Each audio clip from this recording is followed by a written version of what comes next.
Over the course of the last couple of days and weeks, I've been feeling very reflective, very sort of introspective over the course of the last 10 years, I guess, at this point, as it approaches, 11 years actually, approaches my YouTube anniversary from when I created my channel and uploaded one of my first videos. And here we are. I see myself as going from what I've deemed myself to be basically a kid to now where I am today with a home, a son, a family, responsibilities. And so much of that I owe to you, of course. So big thank you and shout out to all of you for subscribing for 200,000. I mean, it's a big number, and it's crazy to think that many people stopped by and thought to themselves, yeah, I'm gonna click that button and return for more. So thank you so much, and I appreciate that. But I suppose it has kind of created this sort of imposter syndrome style existential dread where I'm just like, damn, like, where am I? What am I doing? Like,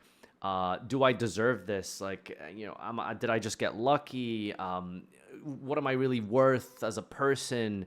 All of these, crazy questions that come up in your mind when you sort of take a step back and think to yourself, damn, what did I do to deserve this? And how did I get here? And I suppose in this video, I'm just going to take the time to talk a little bit about where I'm at as a person, where the Yu-Gi-Oh! TCG and Master Duel game is to me personally, as a content creator, as a player, as a person. So I suppose I would just like to say thank you for tuning in and for supporting me for this long. And I guess I'll just, ramble on. It's going to be very basic, unscripted. I'm kind of just talking out of my ass, I suppose, for lack of a better term, but off the cuff, and kind of just bringing some of my thoughts that I've been considering for these last few weeks, months at this point together. Beginning with TCG, I suppose, first and foremost, I think it's probably unsurprising for many of you that there just isn't really any TCG content on my channel anymore. There is actually not that much TCG content in general out there, at least like in terms of the big numbers that you would see on something like a Team Samurai or a SEMO style, big project or YouTube video. Like the TCG numbers just kind of aren't really there for the most part. And that's because like Master Duel, I think, has overtaken and has become the prime way to create content. And I think that's, positives and negatives to that. But I can just say for me personally, and I will talk a little bit more in detail about Master Duel later, but for my own situation and circumstances, and again, this isn't about arguing what's better or worse, or this isn't like a W or an L for this side or that side, or an argument to be had here. I'm just basically sharing my own personal thoughts and experiences with you over the few years that I've been around for, and to give you my personal perspective. So I think that there's a few reasons why TCG for me personally has not worked out anymore. And I think one of that is logistics. And I think it's so much easier to just get in a group call with the Wonky Quartet and just, bang some games out on Master Duel, come up with cool ideas to run by each other and stuff like that. And I just don't think TCG has that capacity, because you're going to have to like set up a remote duel station. You have to go buy the cards. They got to arrive. You got to sleeve them up. You got to have the setup, the filming procedure, and all that kind of thing. Logistically, it just makes more sense to just hop on Master Duel. Of course, you can play simulators online for the TCG, and some people do that, but I think with regards to the numbers and the performances, it's quite clear that Master Duel in general is just sort of the way that you guys prefer to consume your Yu-Gi-Oh! Media, which is understandable. It's a great platform. But for me personally, logistically, that's kind of what made sense. I guess the next aspect is in terms of the competitive spheres, to just as a player, like, why am I not playing the game anymore, despite the fact that I'm no longer contracted as a freelancer with Konami to do all of their events and create content for their boxes and stuff like that anymore. For those of you who were under a rock or whatever and missed out on that whole little thing, basically, creative differences. I can't really go into the details, but, shit, you want, like, someone to be a content creator for your company that's gonna be nice and happy and Yu-Gi-Oh! And everything is lovely and awesome. And I guess that's, I suppose, not really me. And so perhaps it was time for me to go into a different direction, and I suppose that's kind of what happened there. So the point I'm trying to bring up with that is that while working alongside Konami, I was doing all the casting and stuff for the events and commentating the YCS, and that was a great experience. Fantastic, fantastic thing to do. But as someone who has, won locals and regionals and topped a major event, the only real goal and logical endpoint to then take your competitive spirit forward into would be something like a YCS. And if you're working the YCS instead of competing at them, you kind of lose that competitive drive and edge. And so over the last few years, TCG has definitely taken a back burner for me personally, and content creation with Masudo has been the priority. And I think it's interesting that you can see this being the case with a couple of other content creators. And I think the biggest ones that come to my mind specifically is someone like Simo and DZeef. You guys probably recall for a few years ago that they would have these meta breakdowns and discussions on cards and all that kind of stuff that would be relevant to the competitive aspect of Yu-Gi-Oh at the time. But over the course of however long, they've basically just quit. Like, speaking to them personally and stuff, like they've just quit. Like, they just don't play TCG. There wasn't like this big song and dance. There wasn't like a goodbye video. Shoutouts to, like, Galactic God, if you remember that back in the day. That's a name you probably haven't heard in a while. I'm a never say never kind of person, so I'm not going to say, hey guys, I'm dropping the TCG, I'm not playing again, I'm quitting, that's it. As much as I would have liked to have done that, honestly, over the course of the last few months, specifically, particularly last year during Snake Eye format, it's just not really something that is my personality. If I find a format or an event that I think looks cool or something, I'll probably attend, and I'll try my best to do what I can there. But I think, going back to logistics, a lot of TCG is quite hard to do that for where I'm at as a person personally these days, because I'm a father now. I've got responsibilities. It's hard to justify hundreds on a card that draws two when my opponent enters the extra deck, etc., etc. Right? Like, this is a discussion debate we've had hundreds and millions of times. I'm not going to go into the details and stuff. We don't need to talk about the positives and aspects. I'm just giving you my personal perspective into where I'm at as an adult, as a responsible person who has people that depend on him. I don't think I see the logical value in that type of transaction. I just don't think keeping up with the TCG, especially with how fast the TCG I feel like has been moving, from core set to core set, side set to side set. There's always like a new tech card. There's a new staple. There's a new deck. And so collecting all of these different engines and spending thousands over the course of a season, I just don't think is a practical endeavor for myself personally, and I don't think makes my content better. So I'm just not going to do it. It's kind of like a lose-lose. It doesn't make my content more interesting and better. And I mean, it could, I guess, if I really put the time effort into, but that's a big, large cost associated with that. But at the same time, it's just like, I kind of just like prefer the gameplay of being online more so than anything, which is interesting because now we're talking a little bit about gameplay. So gameplay-wise, I think the game is actually in a better state than it's ever been. It's funny because for all the criticisms that I just gave Modern Yu-Gi-Oh! At this point, it's hilarious because TCG specifically has gotten actually really good now. It's kind of been dialed back a lot. You can kind of see like there are very deliberate design decisions made with things like Ryziel that are sort of kind of trying to take the game in a little bit of a different direction. You'll notice that some of these newer decks are actually easier to play, easier to jump into, lower in power level than we've ever had, and way more accessible, particularly in the case of Blue Eyes, which is funny because, as I was saying, I could have made a video at some point talking about how I'm going to quit TCG. It's not working for him anymore. I can't afford it. The logistics aren't there. And I'm not interested anymore. However, of all things, would you believe, Blue Eyes is the thing that sucked me back in. And that's because the Blue Eyes structure deck is just one of the greatest products ever made in Yu-Gi-Oh! It is a healthy, interactive deck. It has so many good cards and staples inside of it. You literally have a playable deck out of the box, minus like a handful of cheap extra deck cards.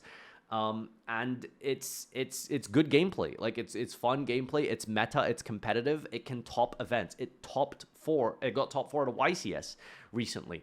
So seeing this be the standard going forward would be an incredible thing for the TCG, and definitely would be something that would absolutely have me creating content for the game once again if this was the standard. The problem is that I'm worried that Blue Eyes and Ryziel specifically are an anomaly for good gameplay, and price and not a standard, right? I feel like this is probably the exception to the rule, as we've seen with Fiendsmith and Snake Eye and all of the decks historically for the last, I mean, forever, right? Yu-Gi-Oh's just always been that way. We've just kind of gaslit ourselves as a community into accepting that that's how it is. If a deck is like 500, that's a good deal. Whereas in other card games, that's like every meta deck in the format together is like that number. And so we've just sort of accepted that that's where Yu-Gi-Oh is. And it's really sad because I think so much of what is great about Yu-Gi-Oh is kind of gate-kept and held back by a big corporation. Ultimately, the vision that Kazuki Takahashi had for this game, I mean, he probably didn't have this vision of where it is today, but certainly as a fun game for people to enjoy, was probably not also caveated with quarterly earnings, stocks that have to be, managed and profited upon every year. And I think that's like where a lot of decisions sometimes come from. So many aspects of the TCG feel like they are kind of financially driven, which makes sense to some degree because it's a business ultimately, but it's also sad because it's a thing in the whole gaming industry, right? It's a thing that so many people are seeing. Corners are being cut, costs are being reduced wherever possible, in the process sacrificing quality, and it feels like it's something that is obviously leaked into card games as well. So that's disappointing, but there's also lots of good positive aspects that we've seen in TCG going forward that I think are alleviating some of these issues, and why I hope that TCG keeps getting better for all of the gameplay reasons I mentioned, but product-wise as well, things are likewise getting better, and that's good. That's a positive. Some of the aspects I think that have happened over the last couple of months, potentially year, is we've seen the Rarity Collection. Rarity Collection is an incredible set that has multiple different rarities of reprinted, highly anticipated, sought-after cards. This is a good thing. That's positive. It's a Band-Aid fix, though. That's my issue. It really is a Band-Aid fix. When you really look at it, reprints are a Band-Aid fix. I would like to see this be addressed at the core level. And I think a great example of this is that this is already the case in something like the OCG. Like the OCG core sets for their products utilize the Rarity Collection model. They have easy access, low rarity cards to get into the metagame of the current format. But for the people who want to max out their deck and look really cool and stuff, there is that profitability margin available on the company side and business numbers of things to be able for them to facilitate that, because there are chase cards in those core sets. And I guess it works really well over in the OCG, so it really does beg the question why that doesn't also translate well over here. I think it's potentially coming. That's what Rarity Collection was setting up itself for, right? We've had, I think, 3 or 4 now. We're getting another one soon. Fastest reprint we've seen of a staple secret in a long time is Fualos being announced in the next quarter century Stampede or Bonanza or whatever it's called. That's a good thing. That's a positive thing. After this many sets of the Rarity Collection, now with QCRs being done away with and replaced with Starlights, I think they said, or whatever the announcement was for Battles of Revenge, it would be really insane and cool for this to be the standard going forward in core sets, to make the game more accessible, to make the game more better to get into at the entry level, price-wise and gameplay-wise, as we've seen with some of the deck designs and philosophies of the cards this past year. All good things. But again, I'm apprehensive because I guess I'm quite cynical and negative in that way, but I'll see it when I believe it. I'm hoping that this is setting a precedent for a good future for the TCG when it comes to this kind of stuff. Going back to a little bit of some of the negatives, I suppose, I think one conversation that really stuck out in my mind was the whole loss of the midcore player thing, and I guess that's why a lot of the aspects of what I'm talking about have affected me personally in my desire to play competitively, and that's talking about Team APS's video that he made a couple weeks ago talking about this idea that there's this average competitive player. There are competitive players that you'll see on YouTube, that you'll see in deck profiles and constantly get features at events and stuff like that because they travel the world to attend every event, they own every deck, they have sponsors, and they play the game at the highest level because that's just, I guess, the direction and position that they've been blessed with to be able to have. But for a lot of people, you might know the term as something like dad gamer, which is how I view myself. It's the person who has X number of dollars or hours per month to be able to dedicate to this hobby. And so we are the type of players who take a pet deck, take a budget version of a meta deck, perfect it to the best way that we can with the tools allotted to us and the tools available to us, and try and do our best with it at locals. Try and see if we can top a regional with it. Potentially enter 1 or 2 major events in a year if it's within our locale. Like if you live in Germany, you might go to the German Nationals. If you're from the UK, you might go to the UK Nationals and maybe the YCS that's held in the UK that year, but that's kind of as far as your budget / time and really energy will allow you to go to. So I think a lot of the good aspects are being, at least this year, it was great, right? Like Blue Eyes being able to be used as a budget option, the gameplay very easy to get into. Like this is good stuff, but it always does sit with me, and I always think about how when Team APS brought up this video, it was really kind of in response to how he was invited for, just so the context, I'm sure some of you already know this, but basically TLDR, he was invited as the as an official partner content creator alongside Bandai at one of their One Piece events. And there was a huge number of ex-Yu-Gi-Oh players, people who've quit the game. It's crazy and sad to think, but there are people who get really deep and invested into the game, move on because of everything I just mentioned. Problems that are very easily fixable.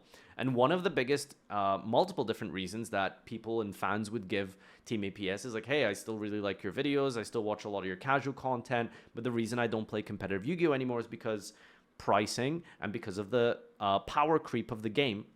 And that's kind of like one of the issues with TCG that I feel like it hasn't really come to terms with.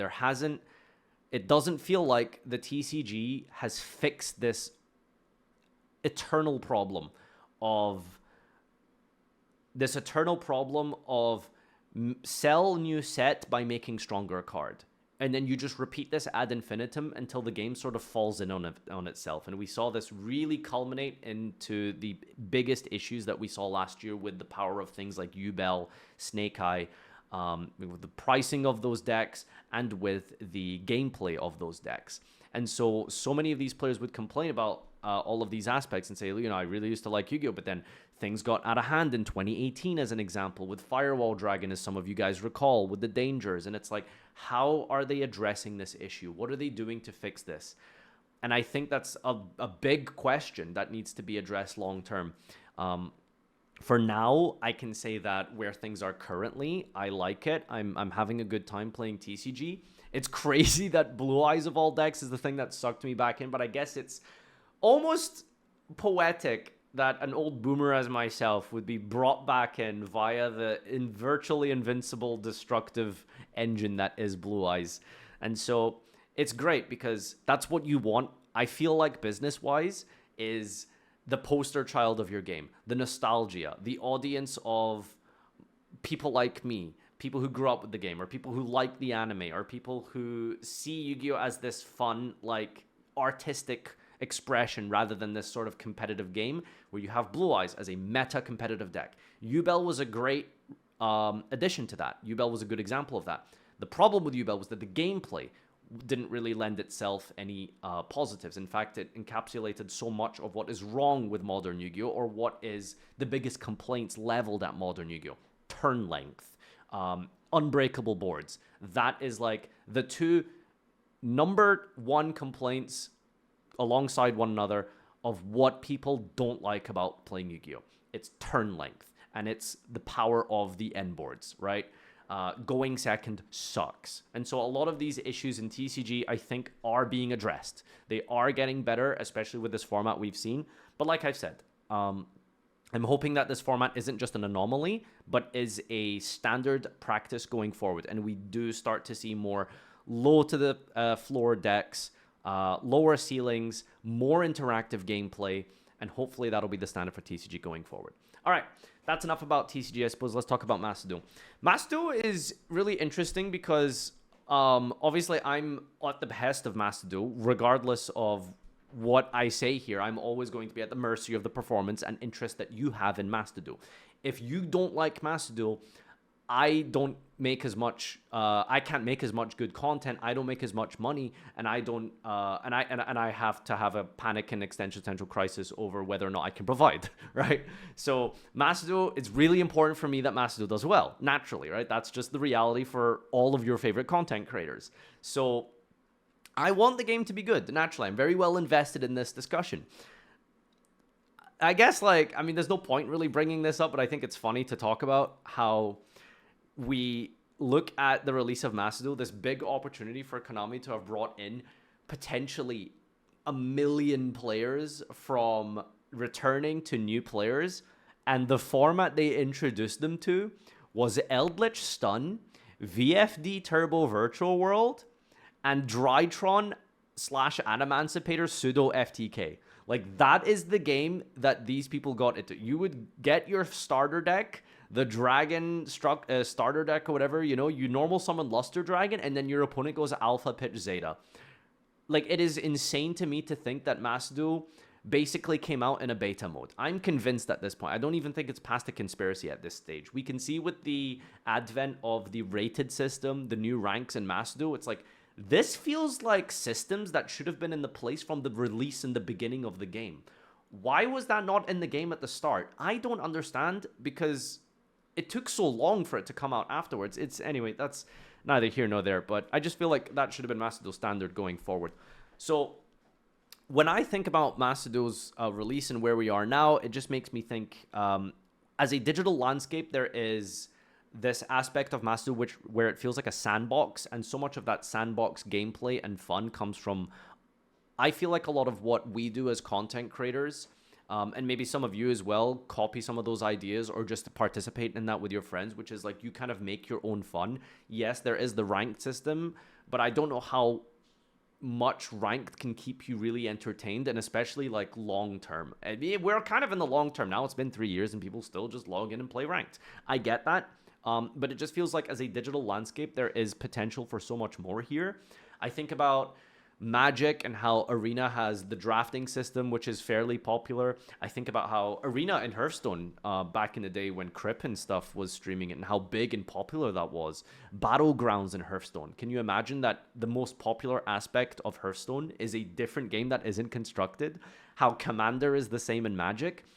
What's the next big thing for Yu-Gi-Oh? What is the next big, like, you know, format or way to play the game? These are experiments, and these are things that can be done in Macedon because it's digital, because it's online. I think there's a lot of potential for design space there. And speaking of design space as well, say what you want about Snake Eye, I think one of the coolest things they've ever done in Macedon was the release of Promethean Princess. We're not talking about the game mechanics, we're not talking about the balancing of the card. I'm talking about the concept of releasing a card that is technically, I guess, was a Macedon exclusive, and then it was released simultaneously in the TCG and the OCG. To me, I think that's like such a cool thing. The fact that Macedon could have this. Until today, I don't really get and understand why Macedon is TCG, but also not TCG, but has some elements of OCG. We always joke about how, between myself and Josh, where like, when we were looking at the ban lists, I think maybe like last year, we talk about the predictions and stuff we had for Macedon, and Pearly would come up. And every single time, without fail, we would say something incorrect about Pearly, because the ratios in TCG, OCG, and Macedon were all uniquely different between all three games. Like, it's baffling to me why there needs to be this almost layer of complexity when you have an audience that doesn't have all the time in the world to get invested in your game. You would think it would be such a great, fantastic pathway into more profit for your company if you had Macedon be the gameplay that then got people invested from outside of the Yu-Gi-Oh space or card game space, and then realize themselves, let me try play these decks in real life. And then they buy those cards and go to a local game store. Like, that feels like a natural point A to point B direction. But that doesn't happen because Macedon is a different format. It's especially as an OCG player, it's crazy for me to think about, because I don't know how they feel about it. But it's bad enough for me realizing that the game is like 6 months behind. Imagine how they feel that it's like a year behind. You know what I'm saying? But also weird because it's like they're releasing cards that are recent. Like, for us, Blue Eyes came out like 2 weeks or 3 weeks ago or something. Now it's here in Macedon. And for OCG, they probably have similar examples, right? Maybe not as close in time, but anyway, those are like a lot of like complaints that I have about Macedon. I think like the most important aspect here is that Macedon's fun. I'm enjoying it. More so the aspect that I have with my friends. I suppose, you know, as weird as it is to call the Wonky Quartet my friends, that's just how much this game has given me, is this connections, this networking, these other people in my life that are now almost in some way deeply entrenched in my life via my career. And that's what Macedon has provided, and that's fun. I like that. It's enjoyable. It just would be so good if Macedon had other ways that would provide elements that had players to be able to experience their own fun in ways they like, other than just constructed, advanced, ranked mode, and that's it. Yes, we've been getting some cool festivals. There have been some really interesting duel trials. Absolutely. I've had so much fun with the 2025 one, for example, the GOAT one, the Edison one. These are great. I did have fun with those. But it's weird that the duel trial is three duels to win, get one pack for 4 days of content. This should be a festival. Some of these should be permanent modes. It's just disappointing because it's digital. It's online. Like, there isn't like a limited amount of cost associated, I think, with so much of this, right? Like, the tools are already there and implemented, right? They've done the duel trial. It wouldn't be that hard to make it last longer. That's literally just tuning a knob on a metaphorical digital landscape and software to just make the event longer, right? Like, things like this, I think, would be really good, and it would help bring new players in via things like GOAT format that they've done in duel trials. So yeah, I think, like, ultimately what I'm trying to say with the whole Macedon aspect is that it's great. It just feels like there's so much missed opportunity. I think that's the best way to describe it, is missed opportunity. It feels like there's so much that can be done here that isn't being taken advantage of, and I would like to see more of that. On the personal side of things, of course, like, you know, I said, 200k subscribers is unbelievable. It's a ridiculous number. I can't thank you enough for choosing to not only view a video, but then having the desire to then be like, I want to see more of you, and I like what you're doing, so I'm gonna subscribe. Like, that, like, kind of means a lot in that way, and that's a huge thing. So thank you. And yeah, it's such a big thing. So on the personal side of things, it's weird, right? Like, I love this and I love what I do, but it's also kind of like, man, where would I be without this? What would I be doing without this? What other skills do I have? What can I offer to the world? And am I really just going to be here, like, making haha funny, like, replay content forever? What do I see myself doing 5 years from now? What type of videos do I want to keep working on? I'm curious to know what type of things you guys have been watching over the last few years from myself, and what you've been enjoying, what's been really doing well for you, what you've personally connected with, what's helped you, things like that, you know? And I think that's something for me to sort of take a step back and introspectively think about the future of, and just build upon. So yeah, fatherhood's been great. It's hard, but rewarding. And yeah, that's my priority, I suppose, is being able to provide for this little one and give the best life possible that I couldn't have. So it's been enjoyable. It's been fun. But man, I will say that I don't want to say content creation and streaming is a hard job or anything, like your 9 to 5. But I will say that mentally, there are days where things weigh down on you, man. It's imagine putting yourself in a position where for over 10 years, you are reading comments from people telling you what they think about you. Like, you don't really get that in a normal situation. You don't just have random strangers coming up to you and giving you their 2 cents on what they think, like, about your appearance, what they think about how your brain works, your intelligence, right? Like, that's not that, you don't get unprompted, like, comments like that, but you do on the internet as a content creator, right? And I guess it's interesting to manage that emotionally and distance yourself and dissociate from what is essentially strangers who see a persona, or who see, like, a facade or a presentation of yourself that you give on the internet. And it's hard some days. I'll be honest with you. Like, it genuinely is hard, because it's one of the jobs that where you can kind of directly, specifically ascertain value to your intrinsic purpose in life. Like, you look at a number on a screen and be like, that is your worth today, right? And that's scary. You can imagine what that sometimes can do to your mental health. It's like, these are the number of people that tuned into your stream today. These are the number of people that subscribed to you this month. These are the number of people that watch this video. This is what you're worth. This is your value. This number is what you are worth. Like, it's hard, man. Like, some days that really kind of weighs on you. It's real despair. I don't know what to really say about that. I guess I'm just speaking out loud at this point from the parasocial aspect. So, just please be nice, I guess. Please, I'm very fragile these days. Yeah, it's there's a lot of fun aspects to that, but also kind of convoluted worries that appear with that type of thing.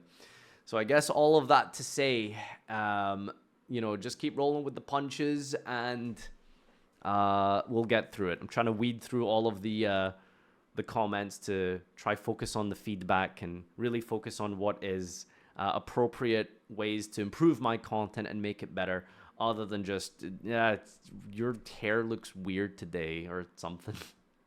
Anyway, thanks so much for tuning in. I hope this was not too rambly and ranty, but I think ultimately I did want to get a little bit of my thoughts out there over the course of this past decade plus that I've been online. Thank you so much for tuning in and for continuing to tune in. Lots of cool, fun content planned over the next few months, and I'll see you guys in the next one. Take care.